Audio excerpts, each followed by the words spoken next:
All right, I'll ask him that question. Yeah. Hello, you're watching The Context on BBC News. We're continuing to listen in on President Trump. He's speaking to the press in the Oval Office. Let's go back to that. And it's not going to be a big shock to the system, but what it's going to do is it's going to bring pharmaceuticals back to our country. Much more important than the money. So there you have it. About a 50-minute impromptu. Every night. It's quite incredible, actually, when you think about it, how much access we're currently getting to President Trump. A marked difference, of course, to the access we got to the previous administration. But, of course, the headline news tonight that Donald Trump has announced that he signed this memorandum ordering reciprocal tariffs, asking his trade advisors to calculate new tariff levels for all countries. That includes allies with no opt-outs. You look at what they're charging, as he says, in almost all cases, they're charging us vastly more than we charge them. Those days are over. It was a full-throated example, this, of America first. So they have announced tonight that they're going to renegotiate the CHIPS Act to claw back chip manufacturing from Taiwan. Pressure on China to sell TikTok. They're also talking about bringing back pharmaceuticals that are manufactured overseas as well. Let's bring in Ritika Gupta, who was watching for us, and some lines there also, Ritika, about Vladimir Putin. I mean, after yesterday, when he gave away some of the negotiating positions, according to his critics, on Ukraine, here he is offering a seat at the table of the G7, the G8 as it would become. And people will ask, well, what is Vladimir Putin giving in return? Ritika Gupta in New York, thank you very much for that. We're going to get into plenty of what we've heard from Donald Trump in the course of the next hour and a half. He's going from that meeting to a meeting with Narendra Modi, India, one of the countries that will be affected. Don't go away. We'll be right back.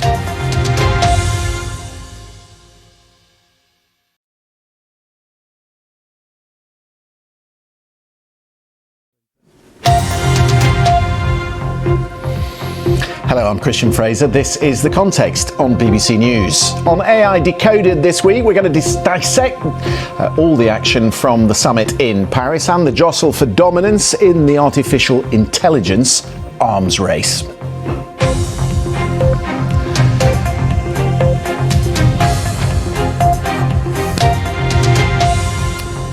Really must urge you to stay with us for AI Decoded this week, because we've got some of the biggest names speaking to the programme. But we'll get to that after a check on the sport. Who is it tonight? It's Hugh. Hello, Hugh.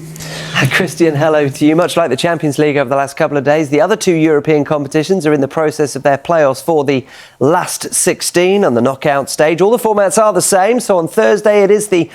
you can follow all the football. There's plenty of it across Europe via the BBC Sport website and app. But that's it for now. Back to you, Christian. Hugh, thank you very much. Now, it is time for AI Decoded. Welcome to AI Decoded. There have been some grandiose statements issued this week about where artificial intelligence is taking us. At the AI Action Summit in Paris, the Alphabet boss, Sundar Pichai, said it's about to deliver the most profound shift of our lifetimes. The CEO of Anthropic, Dario Amodei, said that it would lead us to the largest change to the global labour market in human history. The 60 or so countries who attended the summit were supposedly there in a spirit of collaboration. The declaration, honed by the French host, talked of safe, secure, trustworthy development, but that belies the white-hot competition that surrounds the industry. It's an arms race, underlined by the US and the UK's refusal to sign up to anything that looks like tighter regulation. We're going to get plenty of reaction tonight from the summit, from our team that were there. We have got contributions from Priya Lakhani, from Mark Chizak, and from Stephanie Hare, our AI Decoded presenter, who's back from Paris. She's raced back to be with us tonight. Good evening to you. Hello. What did you take away from it? Oh my God, so much. Okay. Well, coming up, we'll hear from one of the world's leading AI scientists who's told this programme he worries that artificial intelligence is actively trying to deceive us. Joshua Bengio, a pioneer of artificial neural networks and deep learning, considered to be one of the godfathers of AI, will share with us his latest research, which shows some AI models are prepared to lie to avoid being shut down or made obsolete. We'll bring Stephanie's exclusive interview with him to you after the break.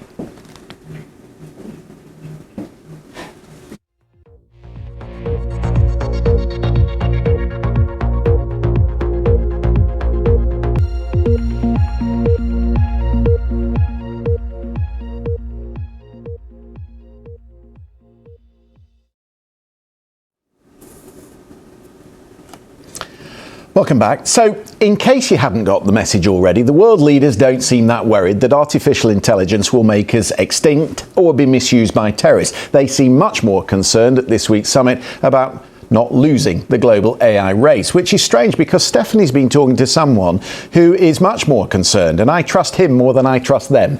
Joshua Bengio is one of the godfathers of AI. He won the Turing Prize for his groundbreaking work on neural networks and deep learning. You've been standing in the presence of greatness this week. What did he say? That's it. We're out of time. We are on the BBC YouTube channel with some of the back catalogue. We'll put that up there for you if you want to watch this again. It's definitely worth watching again. Just to say thank you to Stephanie, thank you to Priya, and also to Margaret, to all our team that were in Paris this week. Some really extraordinary things coming out of that. We'll do it all again, of course, next week.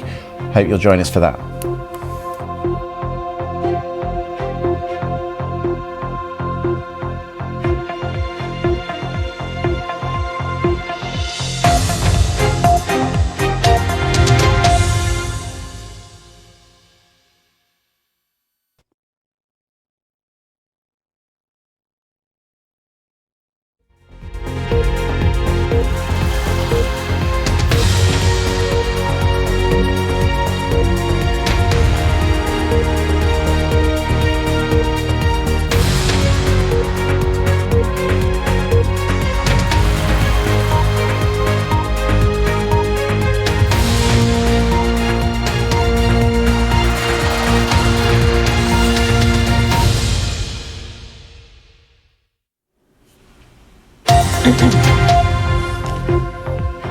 Hello, welcome to The Context with me, Christian Fraser, here in London, and Sumi Somaskanda in Washington.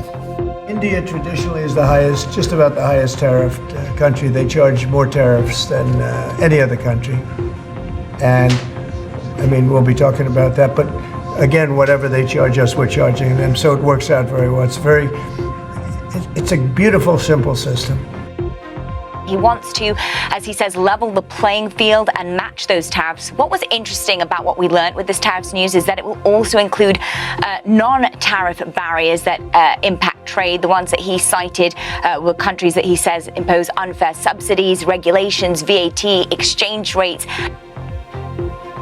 Joining us on the panel tonight, Joanna Maska, a former advisor of President Barack Obama, and Jack Blanchard, editor of Washington's Political Playbook.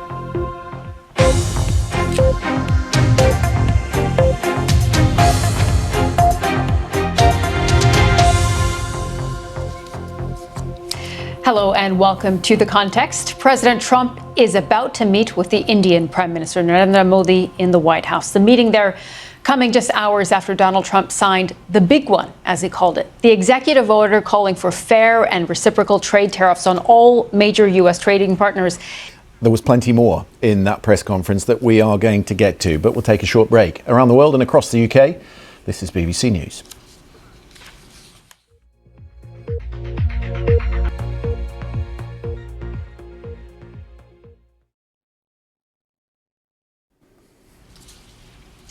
Uncle Sam will no longer be Uncle Sucker. Those are the words of the new U.S. Defense Secretary today, who came to Brussels with a message from President Trump: make NATO great again. Europe, he said, needs to take responsibility for its own security, and that means member states spending 5% of their GDP on defense, a figure that not even the United States is meeting right now.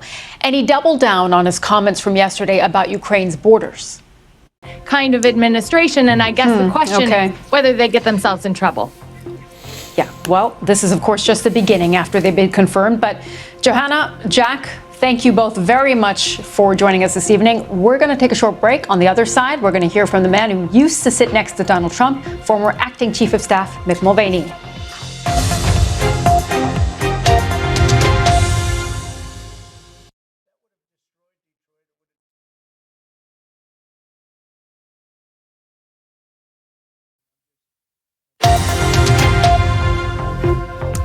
Hello, I'm Christian Fraser here in London. Sumi Somaskanda is in Washington. You're watching The Context here on BBC News. What's it like working in a Trump White House? We're going to speak to someone who knows the answer to that. He is the former acting chief of staff.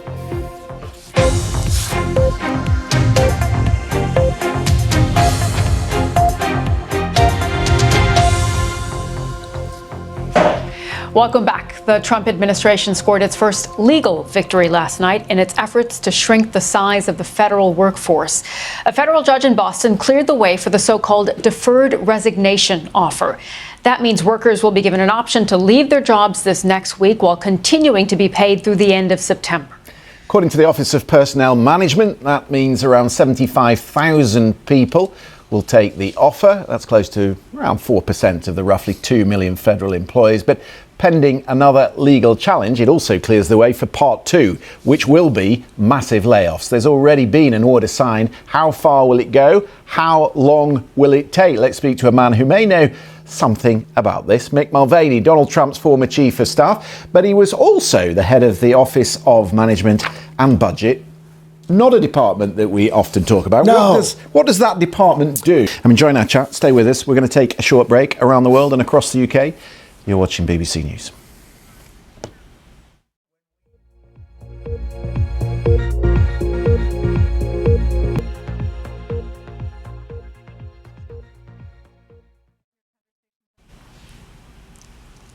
Okay, welcome back. You've just been listening to our conversation with Mick Mulvaney, Donald Trump's former chief of staff. He is still with us on that side of the pond in London, sitting there in our studios.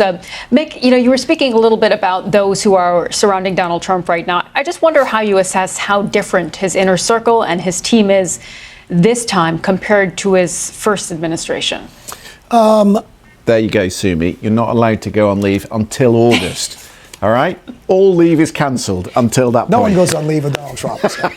Yeah, we were just saying, we put 3 headlines in a day. We have to change them as we go through the day. It's it just such is the way. It is like, as we were saying, reality television, Oval Office style. Mick Mulvaney, it's lovely to see you. Thank you very much indeed for your company this evening. Nice to see Sumi as well. We will do this again tomorrow. Thanks for watching.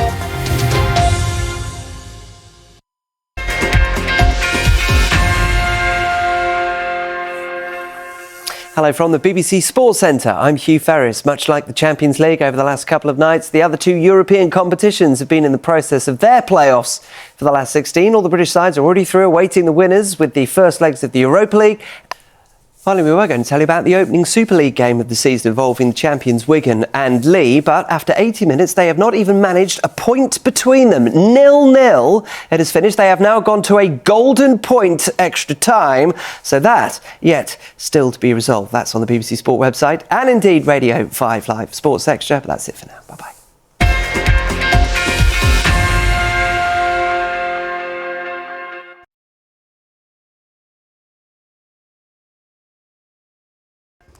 Hello there, good evening. Well, the best of the blue sky and sunshine again today was